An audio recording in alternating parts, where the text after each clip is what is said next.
One. Hello, everyone. Honored to be with you today. I'll be providing a short introduction, but before I commence my presentation, a couple of announcements and one request, if I could, please.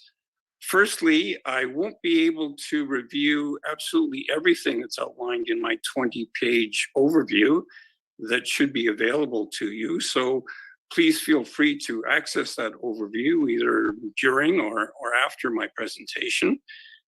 Secondly, I understand that there are a number of educators that are participating in our 10-day commemoration of the Universal Declaration of Human Rights. For those educators, just so that you're aware, the universal design that I am referring to or will be referring to over the course of my presentation relates to access to built environments. This is not a session on universal design in education. And as you can appreciate, that's a totally different subject. Thirdly, if I could request that you save any questions until the end of my presentation, I'd appreciate it. I've got 6 segments for this presentation to go through, and I just want to keep the continuity going. Plus, I want to ensure enough time just to complete those 6 segments. I'm sure there will be time for questions afterwards. So, in way of introduction, I'm an individual that has an inherited eye condition. I was born with an inherited eye condition on my mother's side of the family. And I came into this world on May 12th of 1951, approximately 2.5 years following the Universal Declaration of Human Rights. My claim to fame, so to speak, is in access design. Since 1979, I've volunteered heavily and worked in the realm to some extent on the access design continuum. So I am relaying some of my expertise around that realm. And in fact, I will be introducing what I'd like to consider to be a new theory in terms of the dimensions of access design, which I will be explaining very soon. Now, of course, we're relating this to this access design to human rights of people with disabilities. So within my introduction, I was just reviewing what I've considered to be some of the progressions and advancements we've made toward human rights, toward fulfilling our human rights of people with disabilities over the 72 years of my life. When I came into this world, a lot of individuals with disabilities were institutionalized, living with institutions, working within institutions. We were working within sheltered workshops, for example, quite segregated from the rest of the population. We went to boarding schools quite often. I was fortunate. I went to what was termed as a sight-saving class, believe it or not, within my own community, but a lot of people who are blind, or a lot of young students who were blind, who were required to go to boarding schools across the country. So a lot of social attitudes, shall we say, have shifted over the years. All of that being said, I think we've just scratched the surface in terms of what could be our potential societal inclusion and indeed more recognition of our human rights. Now, one significant international achievement, in my own humble opinion, has been the United Nations Convention on the Rights of Persons with Disabilities of 2008. And I state that because the Universal Declaration of Human Rights, although it was significant, covered the entire population sectors throughout the world. When it comes to people with disabilities, we have different issues, I would say, access issues, psychosocial issues that we have to deal with, relationships, different relationships with family members, with our friends, and indeed we've been trying to integrate more effectively within society over the years. So the UN Convention on the Rights of Persons with Disabilities outlined some 50 human rights articles that are indeed important and relates to universal design, or perhaps I should say universal design relates to how we could more effectively institute those 50 articles. Now, within my introduction, you will note that I've referred to some 6 articles, cited 6 articles out of those 50 articles on the Convention of the Rights for Persons with Disabilities. And in those articles, it's quite obvious how universal design, or perhaps I should say access design generally, could have a strong effect on instituting or entrenching those human rights.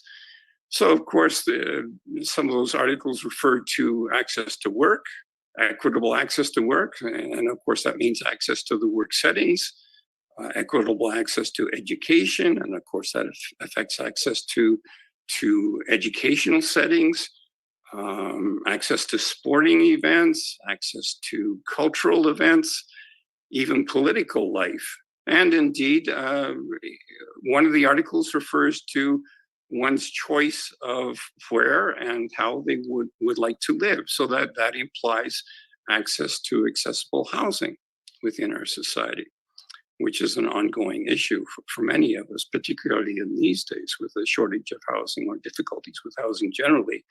That is exacerbated with accessible housing on top of that for people with disabilities.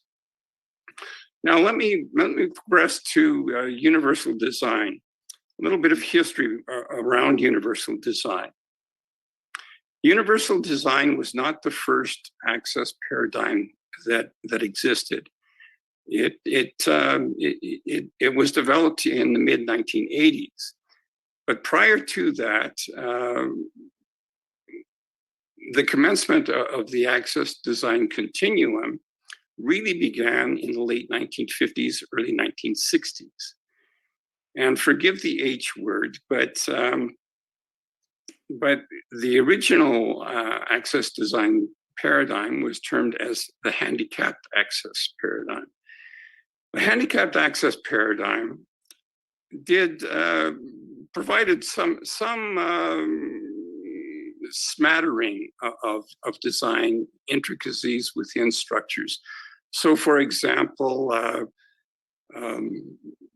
some designers would plan for an accessible washroom, thinking, well, okay, that's an important ancillary facility for people without a disability, but particularly for people with disabilities. They might have considered accessible parking, etc. Interestingly, when it comes to accessible washrooms, there might be grab bars, there might be a good circulation space within the washroom, there might be a wider door to enter the washroom, but didn't put 2 and 2 together at times. Sometimes those accessible washrooms might be up half a flight of stairs. So we weren't quite connecting the dots. There was a smattering of accessible design features within structures, but it wasn't coordinated to a great degree. So during the 1970s, the barrier-free design paradigm came along. And the idea of the barrier-free design paradigm was to connect those dots more effectively. Now, barrier-free design is very prescriptive and very reductionistic in nature.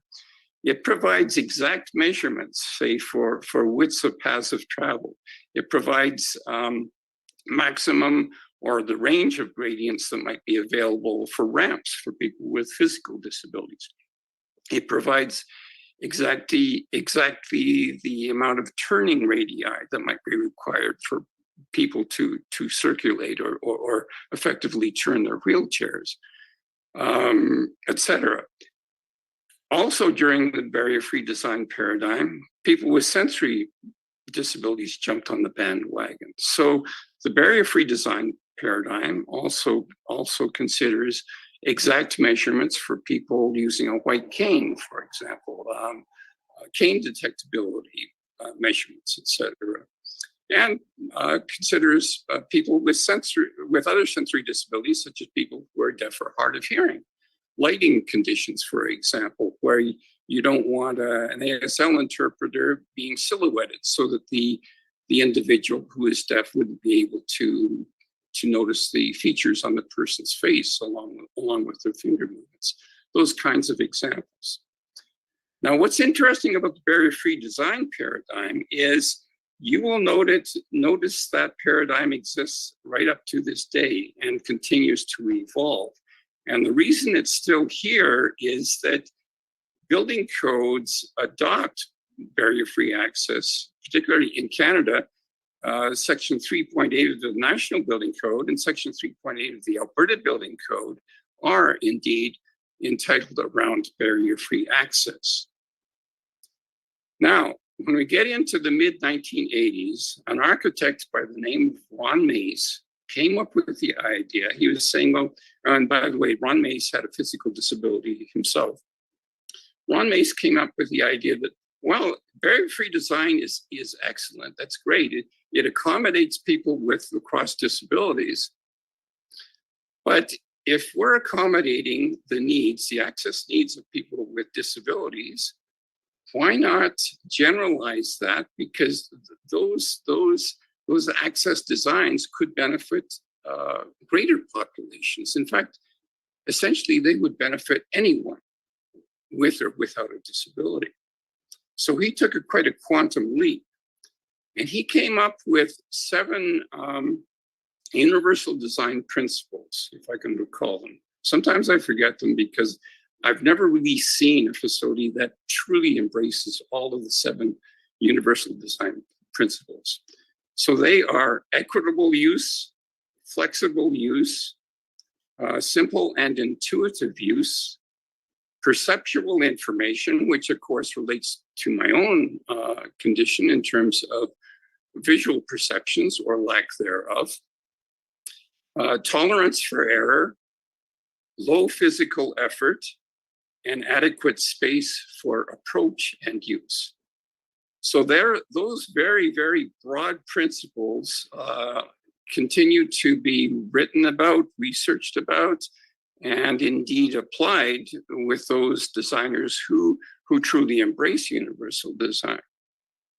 That being said, over the next few minutes, I'm trying to rein back a little bit from that.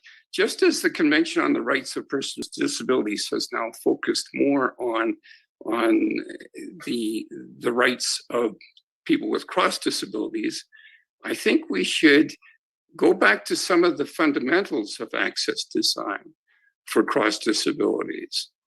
And the reason I say that is even during the 1980s, the designers were just becoming to understand what barrier-free access really was constituted. And then we took that quantum leap into the very broad basis and principles of universal design. I don't think we were quite ready for that. In fact, I'd like to go back in time and present my dimensions of access design to Mr. Mace, but of course that's impossible. Ron Mace, by the way, passed away in 1998. Now, just as Mace was announcing his concepts of universal design, the inclusive design paradigm was unfolding.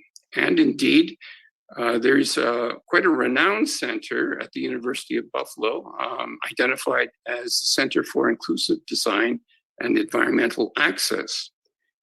And they picked up quite strongly on Mace's theory of universal design. In fact, that's worldwide now. Universal design is well known. And they've added 8 goals of universal design. I won't review them all, but they augment what Mace had identified. Three of the goals, though, are pertinent for my presentation today, and those are awareness of universal design, and a more in-depth understanding of universal design, and cultural appropriateness around universal design. So as we're going through this presentation, kind of keep those principles and those goals in mind. Now, before I jump into my little theory around dimensions of access design, there's something that I want to relay that a lot of designers really don't know, and really has been discussed even in the context of universal design to any great degree. And I'm entitling this an intrinsic somatic epistemology when it comes to access in built environments. And what I mean by that is we have to recognize the innate, embodied way of knowing and functioning within built environments for people with cross disabilities, or perhaps I should say with people with cross disabilities. Now, when I, as a blind individual using built environments now, when I use my white cane within these built environments, I'm relying upon a lot of sensory inputs, and they're almost subconscious when I rely upon these sensory inputs. I'm relying upon my white cane tapping on different floor surfaces to help me identify where I'm at and where I might be venturing to. I'm relying upon other sound cues. For example, when I go over to my favorite grocery store here, listening to where the shopping carts are located. That gives me a good sound cue to identify the entrance to the grocery store. I'm even relying upon air pressures and air movements and kinesthetic senses such as heat and cold. When I walk under a skylight, for example, and it's a bright sunny day, I can notice the heat filtering through that skylight from the sun on a certain part of my body. That gives me a sense of directionality. I might even rely upon my olfactory sense, my sense of smell to some extent, when I'm venturing throughout the mall, because I can notice aromas from my favorite restaurant. I can notice fragrances from the cosmetics department in the drugstore. Aromas from my favorite coffee shop, etc. Not that I'm going to smell my way to my office, but at least that gives me some verification along with the other senses that coalesce in a very complex. And I'm going to say they coalesce in a very organic and fluid and dynamic way. That's a key concept to hold on to as I'm going through this presentation as well.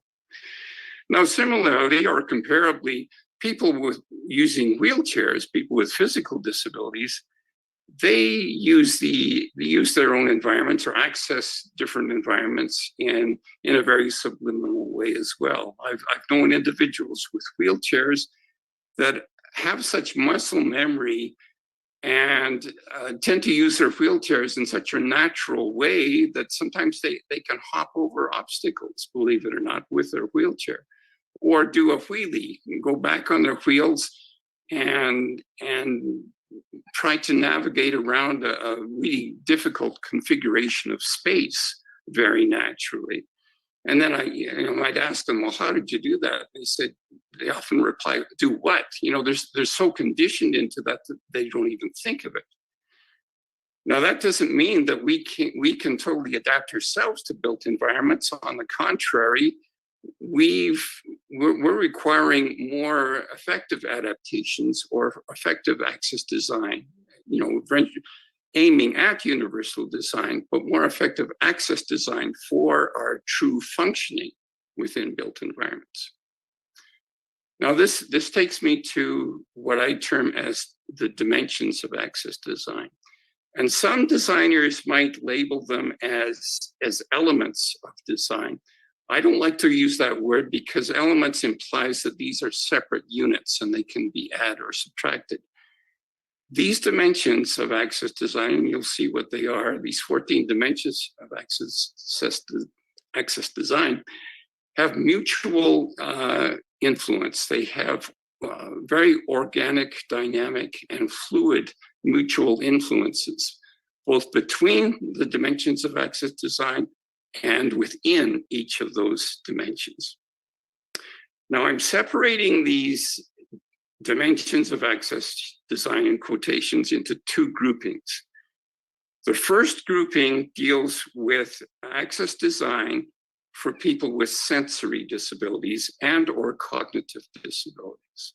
So that might include people who are blind, visually impaired, people who are hard of hearing or deaf, and then you get into cognitive issues, people with autism perhaps, people with other neurological conditions that might find wayfinding to be difficult, for just as one example. And the acronym that I'm using for this grouping is termed as COOLAKE,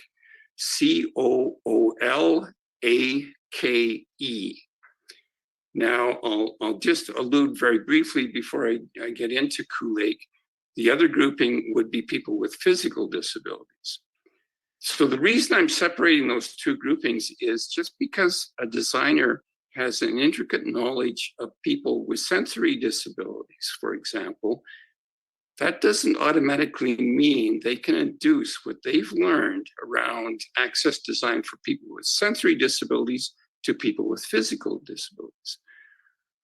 Those are totally different realms in terms of knowing about designing for those two different groupings. And conversely, people or designers who might become familiar with designs for people with physical disabilities, you can't necessarily induce that knowledge over to people with sensory disabilities. So going back to COOLAKE, the C in COOLAKE represents color contrast. So that means providing good contrasts for, say, baseboards to identify where the flooring ends and where the wall begins.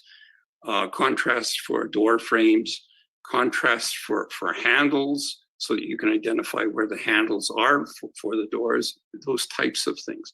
So playing with color contrast or adhering to good color contrast for all populations, not only people with disabilities, is desirable. The O, the first O in COOLAKE represents obstructions.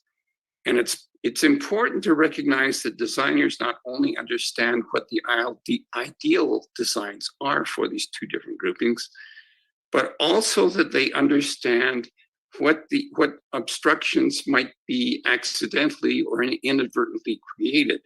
They need to know both ends of the spectrum, what the ideal designs are, but what actually constitutes obstructions. And I've categorized within the first COOLAKE grouping 5 categories of obstructions that designers have to be aware of. They are stationary functional obstructions. So for example, in a washroom, if a lot of the accoutrements, a lot of the fixtures aren't positioned properly, or indeed if some of the fixtures are projecting out so as to be a hazard for manipulation within that stationary environment, those are stationary functional obstructions. The second one is mobility functional obstructions, and of course that relates to trying to get from point A to point B within the structure. The third category is cognitive functional obstructions. I've alluded to one there, difficulties in wayfinding, for example. The fourth one is communications functional obstructions. And the fifth one is over-design obstructions. Well, what do I mean by over-design? I've seen a lot of different access designs evolve over the years, and one of the great obstructions for people with partial sight is trying to detect where the stairs are located. That is, each stair within a flight of stairs. So we try to encourage contrasting nosings on stairs. But in terms of over-design, sometimes designers could make the stair nosing too wide so that a person with partial sight might be looking at a stairwell, and if the stair nosing is say takes up half the step, then you're dealing with optical illusions. trying to conceive, well, which is the nosing and which is the tread. So that's just one small example of over-design obstructions. The next O in Cool Lake represents olfactory, so that's the sense of smell. And we often forget that the sense of smell can indeed augment our other senses, as I've used as an example previously here. Again, I wouldn't use my sense of smell to locate my way or find my way to my office. But on the other hand, my sense of smell might verify where I'm at if I'm in a fairly familiar environment, and would augment the other senses. The L in Cool Lake represents lighting, or perhaps better described as the way an environment is illuminated. And a good rule for effective lighting is to have evenly distributed good lux of overhead lighting. If you have side lighting and a lot of windows with not adequate window coverings, you might get glare coming in from the side. And that's not only good for people with partial sight, but that makes it difficult for people who are deaf or hard of hearing, trying to view their sign language interpreter, as I referred to earlier. The A in Cool Lake represents auditory cueing and cluing. And I guess that's quite obvious. Picking up sound cues as you're going through a structure or even outside. Sometimes auditory cueing can be quite deceiving because, of course, you've got reflection of sounds, you've got refraction of sounds, etc. But particularly for a person who is totally blind, auditory cueing and cluing is very important.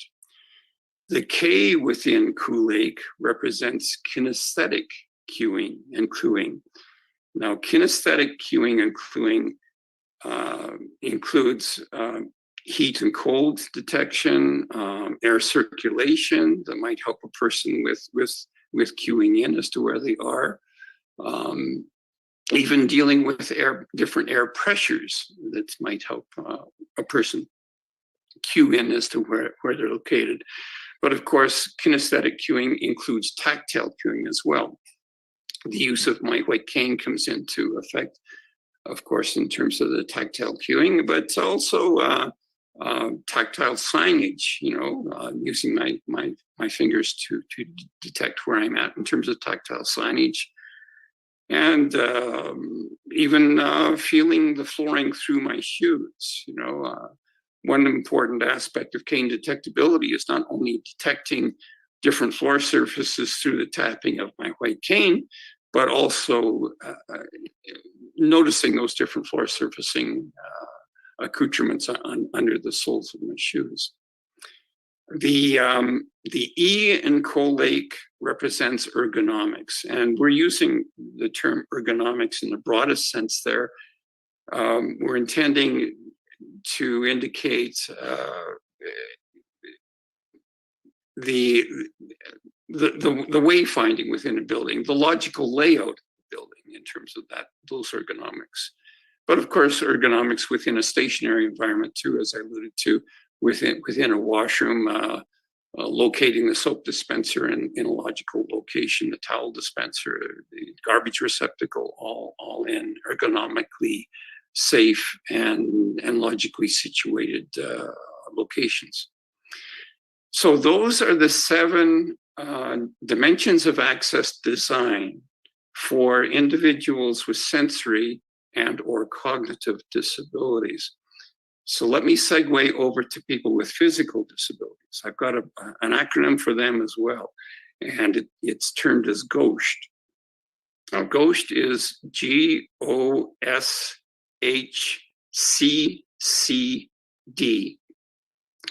So the G in GOSHT represents gradients. So people with physical disabilities, as you can appreciate, people with wheelchairs in particular, have to be cognizant of what gradients they're trying to roll up on over the course of trying to navigate a structure. And indeed, barrier-free design clearly indicates the maximum and minimum gradients that are required within that paradigm. The O again in Ghost represents obstructions again. These obstructions I've classified into 3 categories, and they're a little more simplified than the previous one. Stationary functional obstructions, mobility functional obstructions, and over-design obstructions within this ggrouping as well. The S in Ghost represents surfacing. So as you can appreciate, the floor surfacing and or external trail surfacings outside, for example, have to be firm and consistent, and indeed avoid any granular surfacing on top of the well-compacted surfacing in an exterior environment. The H in Ghost represents hardware, so the kind of hardware that might be considered to be accessible. And there, I don't know if some of you might have heard, there is what's termed as the fist test. If you can manipulate your fist, and let's use an example of a piece of hardware in a washroom, say to close the closet door for the water closet cubicle. You might have seen the different hardware. Some of the hardware has a twist knob, which is virtually inaccessible for a person with a disability. That won't work with your fist. But if you've got a bolt latch for that piece of hardware, you can test that with your fist, and you can move a bolt latch with your fist. So hardware is extremely important, the design of hardware for access for people with physical disabilities.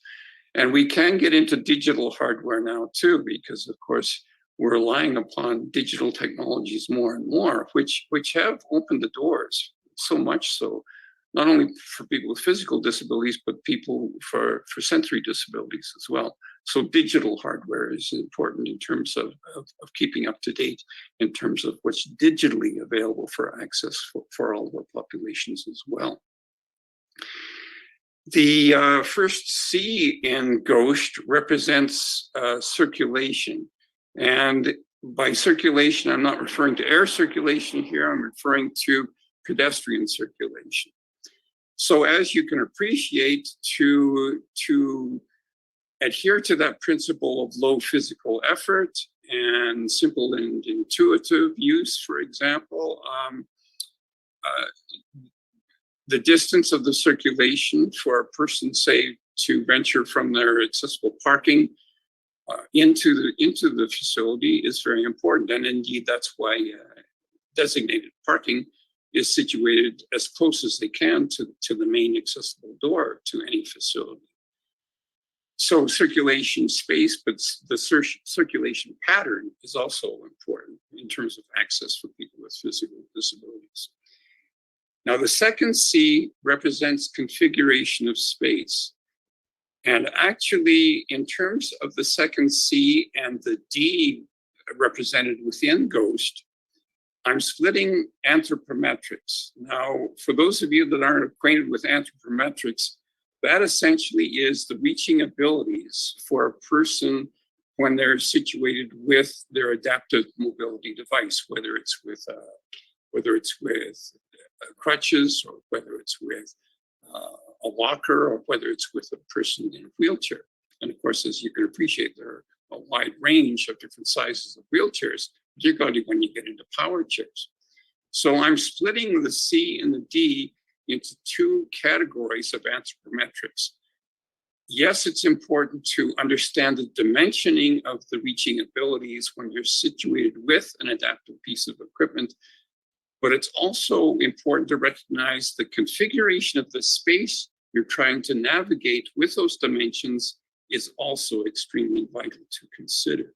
And a lot of designers aren't really cognizant of how just the configuration of even a small space can radically affect a person in a wheelchair. The D within within Ghost represents dimensioning. And in this case, I'm using dimensioning in terms of applying it to the linear dimensioning, the width, height, and depth of not only the reaching abilities, but more so the manipulation space required to work your adaptive equipment around. And here, this is where we fall short a little bit. Just because we indicate a circulation or a radii or a circular dimensioning for space for a wheelchair doesn't guarantee that that's enough space to manipulate the wheelchair. So that's why in some instances for, say, a multi-family story structure where there are a lot of people with physical disabilities, you'll see gouges down toward the floor level. It's not because the person with the wheelchair is being awkward in manipulating their device. It's just that there isn't enough circulation space that was designed into that hallway when they're getting off of an elevator, for example. So that is Ghost. So as you can appreciate, designing for people with physical disabilities can be completely different than designing for people with sensory disabilities.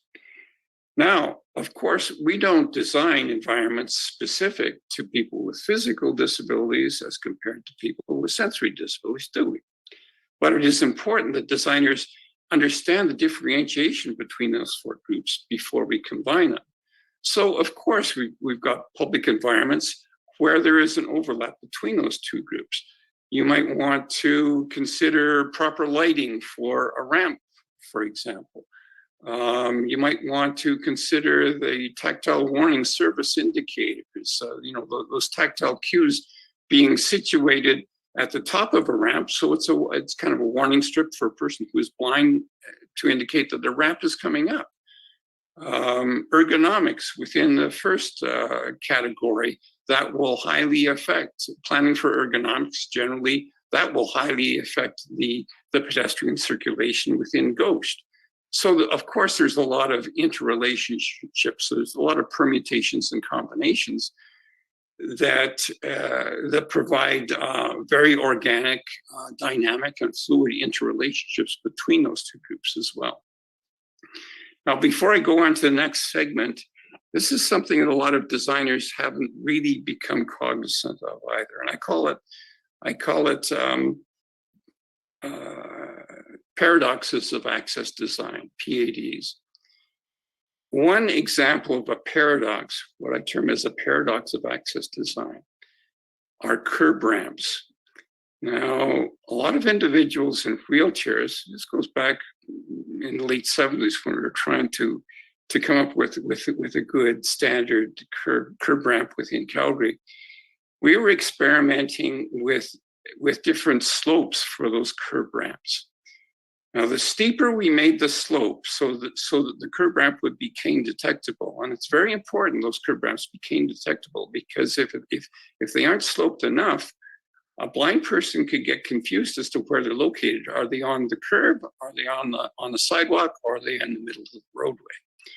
So those curb ramps must be cane detectable. At the same time, the steeper you make the ramp for that cane detectability, the more of an obstacle that becomes for a person in a wheelchair, because they'll get their front foot plates, caught up on that steep slope. So we had quite a conundrum during the late 1970s between people with physical disabilities who used wheelchairs and those who were blind who used white canes. The blind people were screaming for adequate cane detectability, while the person in the wheelchair were screaming for a lower slope on the ramp. So one kind of acted as a paradox movement against the other. The steeper we made the slope, the less accessible it became for a person in a wheelchair. The less we made a slope, it became more of a cane detectability hazard for people with visual disabilities. Now, that's just one example of paradoxes. There are all kinds of paradoxes of access design out there. So designers, now here's a good master's project for an environmental design student. to actually identify and catalog all of these different paradoxes of access design. Very, very important. Hasn't been done to my knowledge. It hasn't been done. Okay, so that's a brief overview of my theory around dimensions of access design, which actually would build upon the universal design principles. These intricacies of dimensions are actually building, I'll use the term briefly here, but I don't go by it, elements for designers, whereas the universal design principles are very broad foundational requirements. Sorry, at this point, I think I should do a time check. How are we doing for time? You're doing fantastic. You're right on time. Meaning what? How many minutes have I got left? 15. 15 minutes. Okay. Okay, good. That should be just about right. I've got 2 segments to complete. So how do we tie this all together? How do the dimensions of access design relate to our intrinsic semantic epistemologies? And indeed, how does this all influence the universal design principles? And correspondingly, how does this all affect our human rights, particularly the right of access? Well, I came up with a concept that I think ties this all together, and I term it as an integrated organic functionality. So as I've alluded to over the course of describing the intrinsic semantic epistemologies and my dimensions of access design, these are not linear reductionistic processes. You can't jump from A to B to C to D. And you can't just analyze all of this through checklists. You know, did I design that ramp properly? Check it off. Did I design that, you know, my lighting distribution properly? Check that off. No, these have to be integrated concepts. And not only integrated in terms of just flowing into one another, but they have to be organically integrated. Remember, you know, these are organic, dynamic, and fluid interrelationships. They are not reductionistic, just like putting building blocks together. And lastly, I stress this word functionality. Now, ostensibly, because something is accessible, it should be functional. That isn't always the case. In fact, I've noticed a number of instances, even though something is supposed to be universally designed, it doesn't necessarily mean it is functional. So an integrated organic functionality is really what we're aiming at in order to fulfill those 7 principles of universal design, and indeed those goals of inclusive design, or derived from the Center for Inclusive Design and Environmental Access. So we are aiming at a truly integrated organic functionality in order to fulfill the principles of universal design.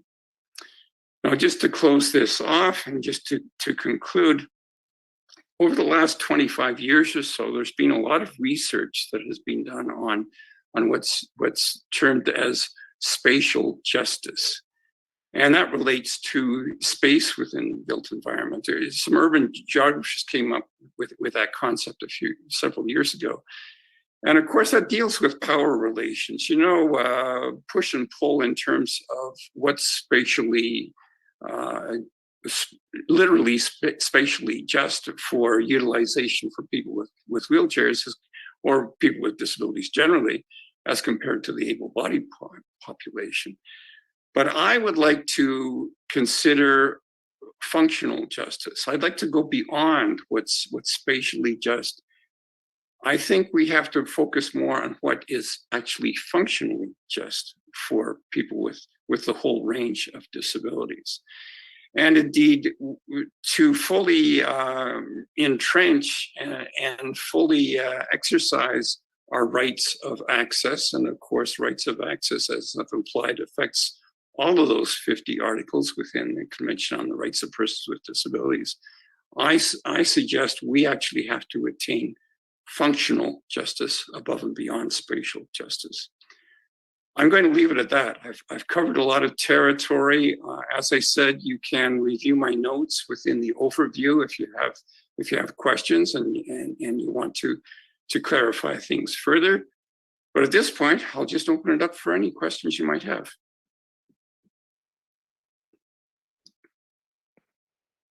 Amazing job, Mark. It's a lot of material to go through, and we're still live on Hopin, so of course people can hear me talk.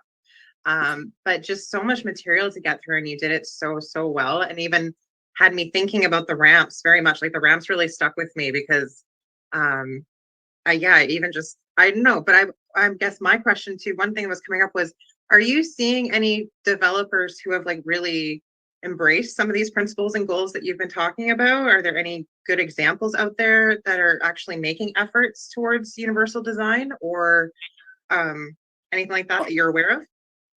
Well, certainly, universal design has had quite a following. It continues to evolve, and a lot of designers truly embrace the concepts, the principles of universal design. The question is how to get there, and I believe my dimensions of access design answer the how. The universal design principles are the ultimate what. So there's the difference there. And, to be honest with you, this is my first public disclosure of my dimensions of access design. So I haven't had a chance to actually promote it at all. I've been musing about these dimensions of access design since 1990. So this is a long time coming, and a lot of it is through lived experience, to be honest with you. Which you definitely highlight the lived experience and the need, for the folks that need this actually need to be involved. So, and that's so important. So thank you for touching on that. And I know I'm just appreciating just hearing your perspective. And we did have a question from the audience saying, what would be your main recommendations for policymakers to achieve this functional justice? Good question.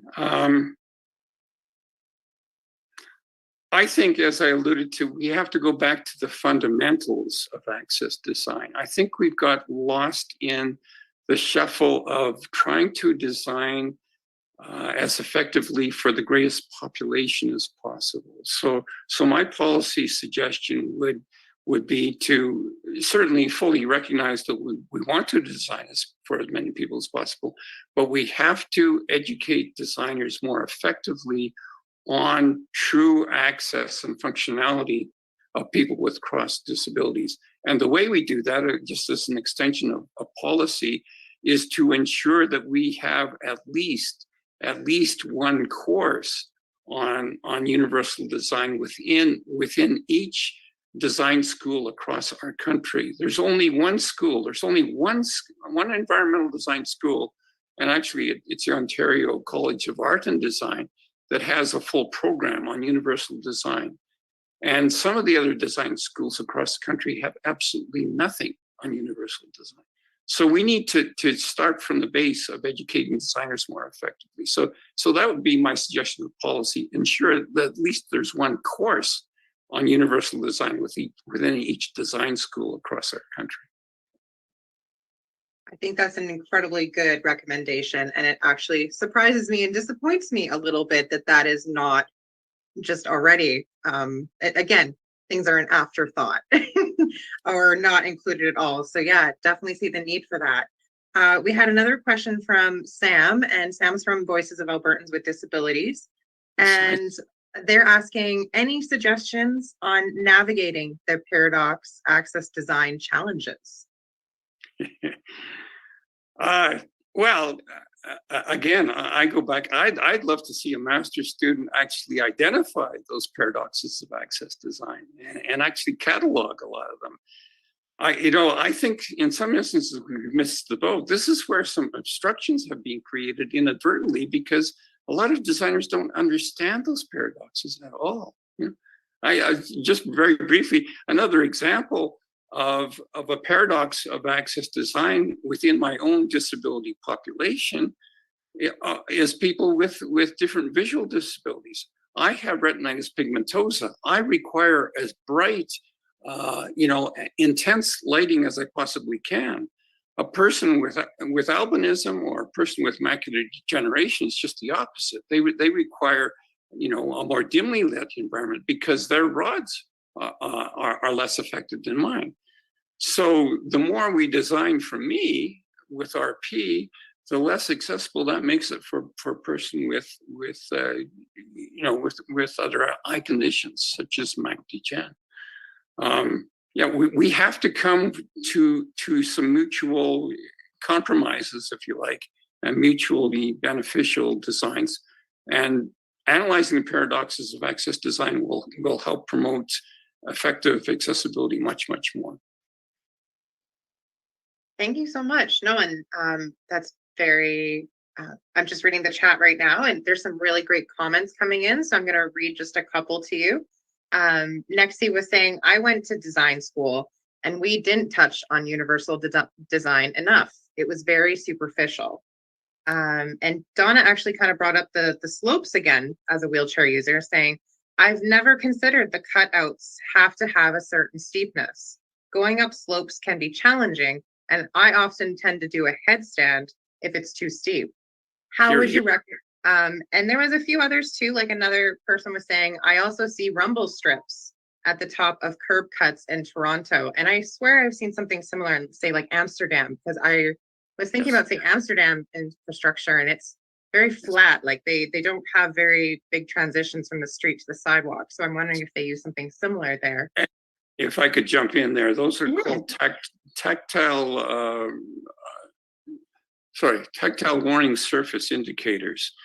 So they are there for indeed the purpose of a blind person identifying when they're coming up to a curb cut.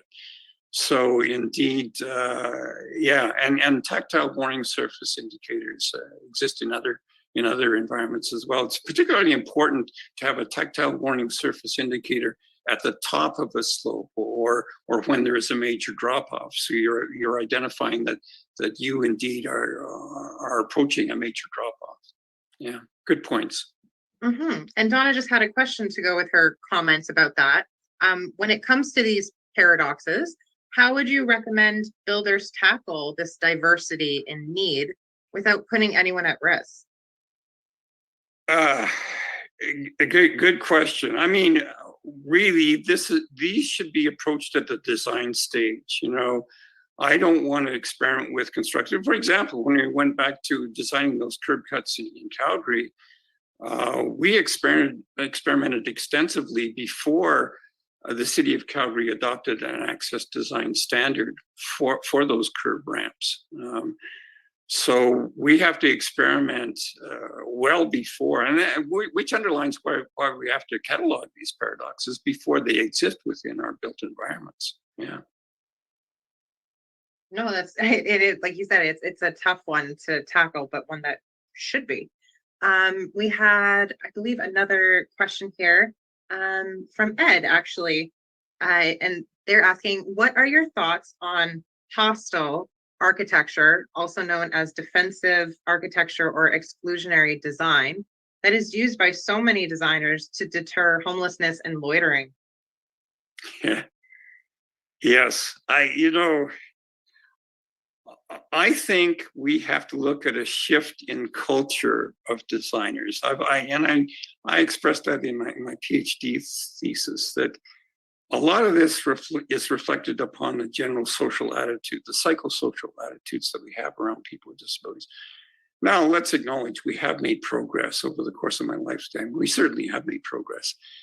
But because designers are immersed in our overall cultural milieu, they're going to pick up some biases here and there anyway, aren't they? So, and indeed, I've run into designers. I recall way back in the 1970s talking about, curb ramps will exist in every corner. They laughed at me. They didn't say it'll never happen. Too expensive, Mike. Never happen. I was laughed at when we were talking about audible pedestrian signals, accessible pedestrian signals, those beepers on the corner. I said, we have to get those in place. Too expensive, Mark. It'll never happen. I could go on automatic door openers for major buildings. So you say, Mark, you're being unrealistic. So we have to look at the overall culture that exists within society that will inadvertently influence designers, or perhaps designers will catch up in terms of the shift in our overall culture. It's coming. I see it coming. Mhm. It's coming, but I feel like you really did touch on something there that stuck out to me was how often developers or city planners will bring up the issue of money. They'll just say it's too much money. Um, and that kind of actually speaks to one of the comments we got in the chat, just from Colette, who was saying low income housing is built to maximize space, but oftentimes leaves out accessible housing that is needed for disabled people in poverty. And I completely agree. And yeah, like you were saying, often they'll say, oh, that's too much money, or we might not be able to sell as many units in the condos if we make a couple of them more accessible because they'll need more space. And so yeah, thank you. That definitely really ties into the issue of like, especially those on like that do live with disabilities and often are dealing with poverty. So which ties into our human rights, right? That's indeed why we need those human rights. We have to embrace those human rights and promote those human rights. And we have to get over that hump of, well, it's too expensive. We have to get past that. And we have on occasion, but we have to work on that more. Absolutely. And just a couple more comments from Sam, just saying, kind of applauding you and saying we have to dream big and hold people to account. And Kathleen also says that the Canadian Mental Health, I believe, Coalition reports that it cost, oh wait, no, it's not Canadian Mental Health, sorry, CMHC. I forget that acronym, but isn't it? It's a housing coalition, I believe. Reports that it costs the exact same to build a new apartment, whether it is accessible or not. Here. Yeah, another person. Sorry, we could get into flex housing, which is adapting housing as you age, so that you can turn it into adapted housing or barrier-free housing as you age. Mm-hmm. And another person was just saying they recently just got back from England and they have those textile markers there, but have rarely seen them here in Alberta or not at all. And another question we just had, and I think this will be our last one because we just hit 1:30, is what needs to be put in place now for cities like Toronto and maybe even just those larger cities across Canada or any city really, to become accessible in the near future? What should city planners be thinking about? Oh, that would be the last question, wouldn't it? Yeah. I don't know if that's an easy question. The reality is, across the country, there are different forms of legislation. Ontario has the Ontarians with Disabilities Act, which has had a huge influence upon improving access within that province. We don't have that here in Alberta, hence we're kind of on our own when it comes to advocating, and kudos to VAD because, they are advocating for even a barrier-free act. So I don't quite know how to answer that. It depends. It varies from major metropolis to major metropolis. There are advantages, pros and cons from each one. Mm. And you know what? There was actually a comment in the chat. I kind of like it. Kathleen was saying, I think we need to change all the building codes to make universal design mandatory in all new housing. Oh yeah, no, yeah, for sure. Accessible housing is a major issue. It really is, and Part 9 of the Alberta and the National Building Codes deal with housing on a very, shall I say, loose basis, and there aren't requirements for accessible housing under Part 9. Section 3.8 with multifamily dwellings, that's where you'll find the accessible housing requirements. Yeah. Amazing. Well, I think that is it. And we're just seeing a few people just in the chat thanking you for an amazing presentation. It's surprising you were saying you haven't really publicly been able to talk about this as much. So we're grateful that we were able to, have this opportunity with you with the convention to bring you in here and have you share your amazing ideas with us. No, I'm really indebted to JHC for this opportunity, and I'm honored to be with you, and kudos for the commemoration of the Universal Declaration of Human Rights, for sure.